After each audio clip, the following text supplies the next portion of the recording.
Yes మనకిప్పుడు toxic work ఎన్విరాన్మెంట్లో problem ఏమొస్తుంది అంటే మనిషిలో ఎప్పుడైనా కాన్ఫ్లిక్ట్స్ లేదా సందిగ్ధాలు అనేది ఎక్కువ అయినప్పుడు ఇబ్బందికరమైన ఆలోచనలు, ప్రతికూల భావనలు ఇవన్నీ మనిషిలో పెరుగుతుంటాయి. మనం ముందుగానే డిస్కస్ చేసినట్టుగా ఈ ప్రతికూల ఆలోచనల నుంచి మనకి బయటపడే స్కిల్స్ ఉంటే అది ఓకే, కానీ చాలా మందికి ఉండవు. వాళ్ళు ఈ కాన్ఫ్లిక్ట్స్ పెరిగినప్పుడు వాళ్ళు తిండి వైపు చూపించడము లేకపోతే స్ట్రెస్ పెంచుకోవడము చేస్తారు. ఇలాంటి టైంలో మనకి ఇప్పుడు ఉండే ఈ టాక్సిక్ వర్క్ ఎన్విరాన్మెంట్స్, ఈ కంపెనీస్ అన్నిట్లో మనం కామన్గా చూస్తుంది చాలా కాన్ఫ్లిక్ట్స్ అరైజ్ అవుతున్నాయి. అన్నిటికంటే పెద్ద కాన్ఫ్లిక్ట్ వచ్చేసి మనం ఆ జాబ్లో ఉండాలా లేదా అన్న క్వశ్చన్ కూడా వాళ్ళకి తలెత్తుతూ ఉంటుంది. రోజు వాళ్ళు మదన పడుతూనే ఉంటారు.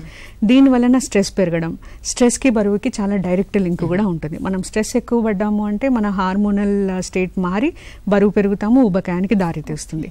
అది కాకుండా వీళ్ళ ఆనందం టైం మొత్తం ఇప్పుడు పొద్దున 9 స్టార్ట్ చేస్తే కాల్స్ ఏవో రాత్రి 10 అయిపోతూ ఉంటాయి.